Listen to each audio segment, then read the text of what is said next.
A brutal kick. A pregnant woman falls. And a husband who refuses to stay silent. What seems like a single tragic event sparks a wave of justice no one expected.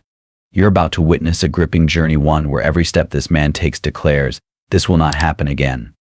If you're ready to face the truth, stay with us until the very end. Don't forget to subscribe, share this video, and comment where you're watching from, because everywhere, there are still people who believe in justice. It was a quiet summer evening in the suburban neighborhood where Tiana Reed and her husband Andre lived. Tiana was 7 months pregnant, and they had spent the day preparing for the arrival of their first child. The nursery was nearly ready, filled with soft pastel colors and tiny baby clothes. As they wrapped up for the night, Andre suggested a quick trip to the nearby convenience store to pick up a few last-minute items for dinner. I'll come with you, Tiana offered, resting her hand on her growing belly. Are you sure? Andre asked, concerned. You've been on your feet all day. I need some air, she replied with a smile. Besides, it's just a quick trip. The couple stepped into the warm evening air, their fingers intertwined. It was supposed to be a simple outing, but what unfolded next would change their lives forever. As they parked outside the small convenience store, the neighborhood was quiet. Andre helped Tiana out of the car, and they walked toward the entrance, chatting about baby names. Just as they reached the store, a police cruiser pulled up, its lights flashing. An officer, identified by his badge as Officer Logan, stepped out. His sharp, judgmental eyes scanned the couple, lingering on Tiana's pregnant form and Andre's protective stance. You too, the officer barked. What are you doing here? Andre exchanged a puzzled glance with Tiana. We're just here to grab a few things, he said calmly. Officer Logan's expression darkened. This isn't a hangout spot. You people need to keep moving. Tiana's brow furrowed. We're customers. Why would we leave? The officer's demeanor shifted from irritation to hostility. Don't get smart with me, he snapped, stepping closer. I said move along. Andre stepped forward, his tone firm but respectful. Officer, we're not causing any trouble. We're just here to shop, but Officer Logan wasn't listening. He glared at Tiana, his disdain evident. You think you can talk back to me? You'd better watch your tone. As Tiana tried to de-escalate the situation, she accidentally stumbled backward, bumping into the officer's cruiser. Logan's reaction was instant and violent. You clumsy, he growled, and before anyone could react, he kicked Tiana in the abdomen. Tiana cried out in pain, clutching her stomach as she collapsed to the ground. Andre rushed to her side, his heart racing. Tiana, are you okay? He asked, his voice trembling with fear. Tears streamed down Tiana's face as she struggled to catch her breath. The baby, she whispered. Andre's eyes blazed with anger as he looked up at Officer Logan. What the hell is wrong with you? She's pregnant. Logan took a step back, his face a mixture of panic and defiance. She shouldn't have bumped into me, he muttered, attempting to justify his actions. You're going to pay for this, Andre said, his voice low and dangerous. A small crowd began to gather, drawn by the commotion. Some pulled out their phones, recording the scene as Andre called for an ambulance. The bystanders' murmurs of disbelief and outrage filled the air of the hospital. Tiana was rushed into emergency care. Andre paced the waiting room, his mind racing with worry and anger. The baby's health was all he could think about, but the image of Officer Logan's smug face lingered in his mind. Hours later, a doctor emerged with an update. Your wife and baby are stable, she said. There was some trauma, but it doesn't appear to have caused lasting damage. We'll need to monitor her closely for the remainder of the pregnancy. Relief washed over Andre, but it was quickly replaced by a burning desire for justice. Thank you, doctor, he said, his voice steady. As Tiana rested, Andre began making calls. He wasn't going to let what happened go unpunished. Andre contacted a civil rights lawyer, Rebecca Foster, known for taking on cases of police misconduct. He explained everything that had happened, including the video footage captured by bystanders. This is outrageous, Rebecca said after reviewing the evidence. Officer Logan's actions were not only cruel but blatantly illegal. We're going to hold him accountable. Rebecca filed a formal complaint against Officer Logan, and the case quickly gained media attention. News outlets picked up the story and the video footage went viral, sparking outrage across the country. Community leaders and activists rallied around Tiana and Andre, organizing protests and demanding justice. The incident became a flashpoint for discussions about systemic racism and police brutality, with Tiana's story at the center. As the case moved forward, Officer Logan was placed on administrative leave pending an investigation. Rebecca and her legal team worked tirelessly to build their case, gathering witness statements, medical records, and footage from the scene. In court, Rebecca argued passionately. Officer Logan's actions were not only reckless but rooted in prejudice. He attacked a vulnerable pregnant woman without provocation. This cannot be allowed to stand. Logan's defense attempted to paint the incident as an unfortunate misunderstanding, but the evidence was damning. Witnesses testified about his aggressive behavior, and the video footage left little room for doubt. After weeks of testimony, the jury returned a verdict. Officer Logan was found guilty of assault and misconduct. He was sentenced to prison and stripped of his badge. Outside the courthouse, Andre and Tiana stood together holding hands as reporters surrounded them. "This isn't just about us," Andre said. "It's about ensuring no one else has to go through what we did. We're fighting for accountability and change." In the months that followed, Tiana gave birth to a healthy baby boy, whom they named Justice, a reminder of the battle they had fought and won. Andre and Tiana continued to advocate for police reform, working with organizations to promote accountability and racial equity. Their story became a symbol of resilience and the power of standing up for what's right. As they looked at their son, they knew they had turned a moment of pain into a legacy of hope and change. Months after Justice's birth, Tiana and Andre found themselves at the center of a growing movement for police reform. Their story had inspired not only their local community but also people nationwide who were tired of witnessing unchecked police misconduct. The couple was approached by activists and community leaders who wanted to collaborate on initiatives aimed at systemic change. Andre, once a quiet and reserved man, found his voice through this fight. He began speaking at rallies, sharing his family's story, and calling for accountability. Tiana, though still recovering from the trauma, used her platform to advocate for better training and oversight in police departments, emphasizing the need for empathy. They established the Justice Foundation, named after their son, to provide legal assistance to victims of police misconduct and to fund community-based programs that build trust between law enforcement and citizens. Their work resonated with people from all walks of life, and the foundation quickly grew into a prominent force for change. While the court's decision had brought some measure of justice, Officer Logan's actions continued to haunt him. Public outcry against his behavior was fierce, and his name became synonymous with the abuse of power. Once a respected figure in his department, Logan now faced widespread condemnation. In prison, he began to confront the consequences of his actions. He was enrolled in mandatory therapy and restorative justice programs, where he was forced to reflect on his behavior and hear from victims of similar incidents. For the first time, Logan began to understand the deep pain and systemic injustices he had been a part of. Logan wrote a letter to Tiana and Andre expressing remorse. "I can never undo the harm I caused," he wrote, "but I want you to know that your courage has opened my eyes. I am truly sorry and I am working to become a better person."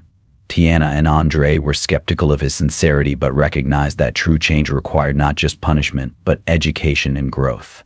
They chose not to respond directly but continued their work to ensure accountability within law enforcement. The Justice Foundation focused on bridging the gap between law enforcement and the communities they served. One of their first major initiatives was a series of town hall meetings where residents and police officers could openly discuss their concerns and ideas for improvement. At one such meeting, Tiana spoke passionately. "I'm not here to vilify every officer," she said. "I'm here to ensure that those who serve and protect do so with integrity and respect. We all deserve to feel safe, no matter who we are or where we come from." The crowd erupted in applause, and several officers approached her afterward to thank her for her words. They admitted that they too wanted to see change within their ranks and were committed to being part of the solution. As Justice grew, he became a symbol of hope and resilience for his family and the community. Tiana and Andre often brought him to events and meetings, reminding everyone of what they were fighting for: a future where children could grow up free from fear and discrimination. Justice, with his curious eyes and infectious laughter, brought light to even the darkest moments. "He's our miracle," Tiana often said. "He reminds us every day why this work matters." The Justice Foundation's success inspired similar initiatives across the country. Other families who had experienced police brutality reached out to Tiana and Andre for guidance and support. Together, they built a network of organizations dedicated to reforming law enforcement and advocating for victims' rights. At a national summit on police reform, Andre was invited to deliver the keynote speech. Standing before a packed auditorium, he shared their journey with raw honesty. "We didn't choose this fight," he began, "but when injustice knocked on our door, we chose to stand up. We chose to fight for accountability, for fairness, and for the future of our children. And together we can create a world where no family has to endure what we did." His words were met with a standing ovation, solidifying the Reed's place as leaders in the fight for justice. Years later, Tiana and Andre were honored with a prestigious award for their contributions to social justice and police reform. The ceremony was attended by leaders, activists, and families who had been impacted by their efforts. Justice, now a bright and curious boy, sat proudly in the front row, clapping for his parents. In her acceptance speech, Tiana reflected on their journey. "What happened to us was a nightmare," she said.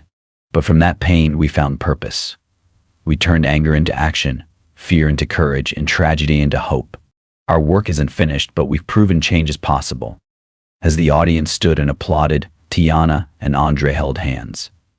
Their fight had grown beyond their own family. It was now a legacy built on justice, accountability, and compassion. As he got older, Justice was inspired by his parents. He listened closely at the dinner table, absorbing the stories of change they had created through their foundation. At 17, he organized his first event, a youth summit to empower young people to stand against injustice. Held in the same community where his family's journey began, it drew hundreds of students to workshops on advocacy, leadership, and organizing. Justice's passion was clear, and he received a standing ovation. "You're a natural leader," Andre told him. "Your voice can inspire others, just like your mother's." Justice smiled. "I've had the best teachers." Years after his conviction, Officer Logan reached out again. Now reformed, he had spent his prison sentence reflecting on his actions and the broken system that enabled them. After his release, he dedicated himself to police reform, working with groups to address racism in law enforcement. Tiana and Andre were hesitant. The pain he caused still lingered. But after reading several heartfelt letters, they agreed to meet him in person. At the Justice Foundation's headquarters, Logan sat across from them, his voice steady but remorseful. "I can never undo the harm I caused," he said. "But I want to make sure no one else suffers the same way." Tiana looked at him and replied, "Words are one thing, Officer Logan. Actions are another. If you're serious, prove it." Logan nodded. "I will." In the years that followed, Logan became a vocal advocate for reforms like de-escalation training, implicit bias education, and community-led policing. While the Reeds never fully forgave him, they recognized his commitment and the unique value of his perspective in pushing for change. Inspired by their son's summit, Tiana and Andre founded the Justice Leadership Academy, a program to train and support the next generation of activists. The academy offered scholarships, mentorship, and hands-on training in advocacy and leadership. Now a college law student, Justice became one of the academy's most dedicated mentors. He worked closely with students, sharing his family's story and encouraging them to speak up. One of the first graduates, a young woman named Taylor, later became a well-known civil rights attorney. At her graduation, she said, "Because of this family, I found my purpose. Their fight for justice inspired me to fight for others." The Justice Foundation's impact reached beyond the U.S., with chapters opening around the world. Tiana and Andre spoke at international conferences, working with activists in countries like South Africa and the UK to tackle issues like police brutality and systemic injustice. Their message of resilience and compassion resonated globally, offering hope to people everywhere. On the 25th anniversary of the foundation, the family hosted a large event to celebrate. Justice, now a young lawyer and a leader in the organization, gave the keynote speech. "My parents taught me that change isn't something you wait for, it's something you create," he said. "Even through pain, we can rise, we can fight, and we can build something better." Tiana and Andre watched with pride. What began as a personal search for justice had become a global movement. In their later years, they looked back on their journey, proud of how they had turned tragedy into purpose. Their story inspired generations and sparked real change. Justice now led the foundation alongside his parents, continuing their mission with the same passion they passed down to him. Together, they worked toward a world where dignity, fairness, and compassion were for everyone, not just ideals, but reality. A few weeks after the 25th anniversary event, the impact continued to ripple through the community. Clips from the celebration, especially Justice's powerful speech, went viral across social media, sparking discussions and inspiring millions. Young people who had once felt powerless began writing to the foundation, sharing their own experiences and asking how they could help make a difference. In schools, local organizations, and even law enforcement agencies, the name Justice began to represent more than a boy who once survived a terrible injustice. It became a symbol of hope, a reminder that justice isn't just an ideal, but something real and possible when people are brave enough to fight for it. Months later, a new curriculum called Social Responsibility and Community Justice, developed by the Justice Leadership Academy, was adopted in pilot programs across several school districts. Tiana and Andre, though less active than before, continued to appear at key forums. They no longer spoke just as survivors, but as leaders of dialogue, bridging communities and police departments once divided by mistrust. At one event, a police chief quietly stood up and shared that their story had inspired him to completely overhaul his department's training system. It was a small shift, but proof that powerful stories can move even the most rigid institutions. Their story was no longer just something that had happened, it had become a seed, planted in the hearts of millions. A seed of responsibility, compassion, and belief that one family can change a community and a community can change a nation. Years passed since that fateful day, long after the media coverage faded and the hashtags no longer trended. And yet, the story of this small family continued to ripple quietly through communities, without drama, without spectacle, but with the steady force of something real, something human. What moved people wasn't the courtroom victory. It was what followed their strength after the storm. Their ability to rise without bitterness, to choose healing over hatred, and to transform trauma into a mission for the common good. The story was no longer about a disgraced officer, but about a family's commitment to rebuild trust, to teach, and to create change. A few weeks after the trial ended, local schools began telling the story of a courageous woman who didn't back down. Church groups spoke of a family who turned suffering into service. Neighbors who once kept silent out of fear now began encouraging one another to speak up against injustice. Months later, the Justice Foundation expanded its efforts. Beyond helping victims, it launched training programs for young officers where they didn't just study policy, but listened to the lived experiences of those affected. At one session, a rookie cop stood up and admitted he had never understood the concept of implicit bias until he heard Justice, the boy born from tragedy, share what his mother went through. Justice, no longer a child but a man of quiet strength, had become a bridge between what had been and what could be. Every step he took echoed with a message that even from pain, hope can grow if we choose not to look away. On the 30th anniversary of the Justice Foundation, people didn't just gather to celebrate a family's work. They came to say thank you for showing them that justice is not defined by a verdict, but by how we face the past, how we live each day, and how we prepare the path for those who come next. From this story, we learn that justice doesn't always begin in a courtroom. It often starts with one ordinary person brave enough to stand up for what is right. What began as a personal tragedy became the starting point of a journey that spread compassion, responsibility, and a shared desire to create change. The clearest message is this: justice isn't automatic and fairness doesn't happen on its own. We must speak up, fight back, and continue to educate future generations about courage, empathy, and mutual respect. Starting today, each of us can listen more, refuse to stay silent, and support those being treated unfairly. In the next 5 years, we can transform empathy into action by joining community efforts, creating fairer schools and workplaces, and helping shape a society where dignity is the norm. If everyone does just a little, the dream of a world free from racial discrimination becomes more achievable. Will racism end by 2045? Maybe not completely. But if we act today with heart, with wisdom, and with hope, then we will leave behind a world that is less broken, more united, and full of light for those who come next. Note: this story is entirely fictional and created for the purpose of raising awareness. It highlights issues of responsibility, justice, and the importance of treating everyone with respect and dignity. We firmly oppose violence, prejudice, and injustice in all forms. Viewer discretion is advised.